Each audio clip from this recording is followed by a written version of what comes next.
Assalamualaikum warahmatullahi wabarakatuh. I am Wasaipullah. My student's number is 222122068. Here I and my friends Ihsan Muharram and Raisa Fadila, we would like to explain about the genre of narrating.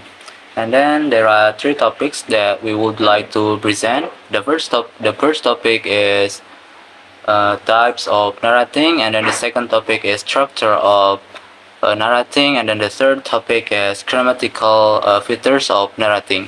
And let's go to the first topic, that is types of narrating, that will be explained by Ihsan Muharram. To Ihsan Muharram, time is yours. Hi, I'm Ihsan Muharram. My student's number is 342122064. In this video, I would like to explain the types of narrative and recount. For the first types of narrative, number 1, myths. Myths are traditional stories that explain the belief, custom, and origin of a culture society. Example of the story are Story of Dewi and Story of Batara Kala. Number 2, legends. Legends are similar to myths in that they are traditional stories passed down through oral tradition, but they often focus on human heroes or historical events. Example of the stories are The Legend of Tangkuban Perahu and The Story of Toba Lake. Number 3, fables. Fables are short stories that typically feature animal character and usually include a moral lesson or message. Example of the stories are The Ant and the Grasshopper and The Story of Monkey and Crocodile. Number 4, adventure stories. Adventure stories are tales of excitement and danger that often involve a hero or group of heroes on quest or journey. One example of the story is Treasure Island by Robert Louis Stevenson. Number 5, fairy tales. Fairy tales are stories that often involve magic, fantasy creatures, and happily ever after endings. Examples of the stories are The Story of Cinderella and The Story of Beauty and the Beast. Number 6, folklore. Folklore is traditional stories that is passed down from generation to generation.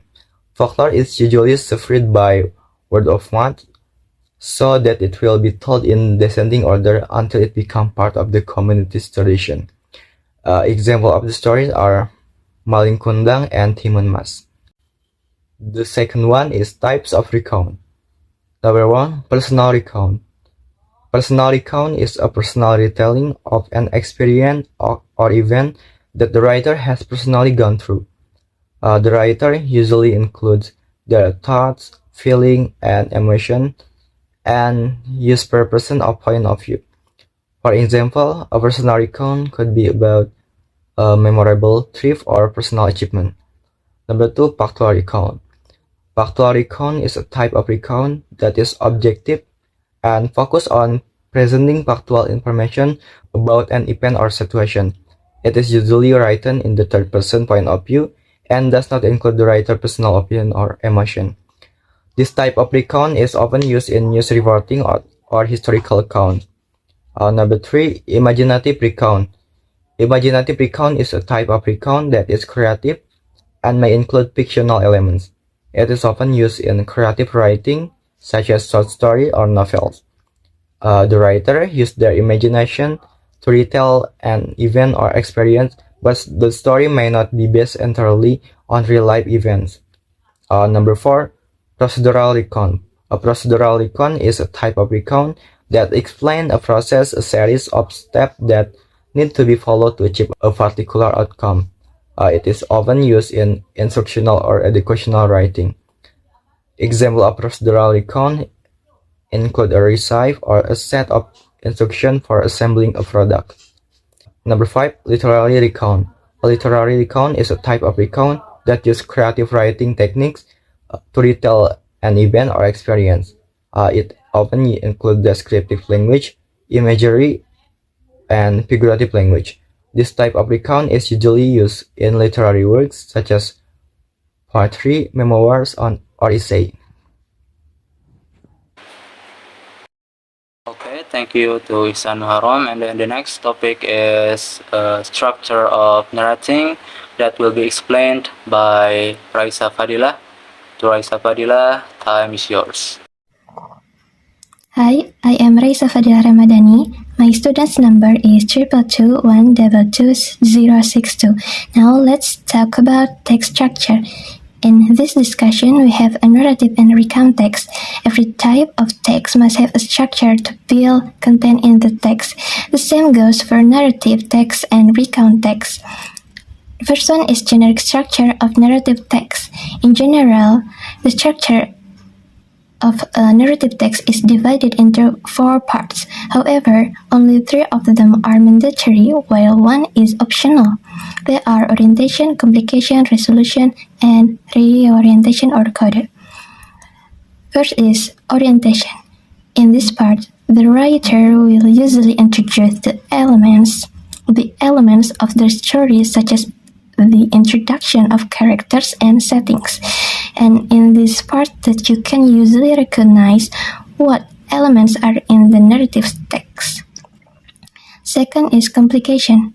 The complication is part of the narrative text structure that tells about the beginning of the problem or conflict until the climax occurs. In narrative text, complication can also be considered as a culmination after we have been introduced to the characters, setting, and story within.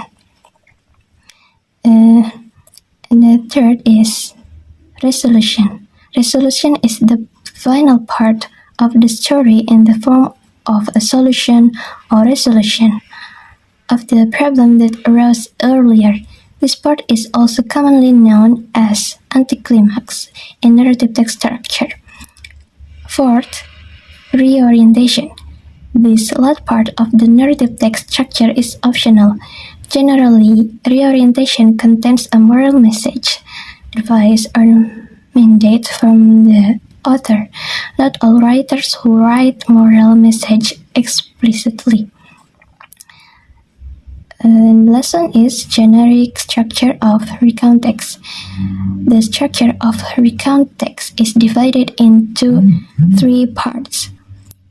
First, orientation. The content of orientation is information about the character, location, and time of the event, and etc. Second is series of events. In this part, the writer will write a series of events that they experience. And the last one is reorientation. In making a recount text, the end of a story is called reorientation. In this part, the author will summarize and conclude that whole story while telling the ending. If applicable, the author will also add impressions and message for the readers. Thank you. Thank you to Raisa Fadila. And then the next topic is grammatical features of narrating that will be explained by me. Okay. The grammatical features of narrating, there are 9 points, and the first point is action verb.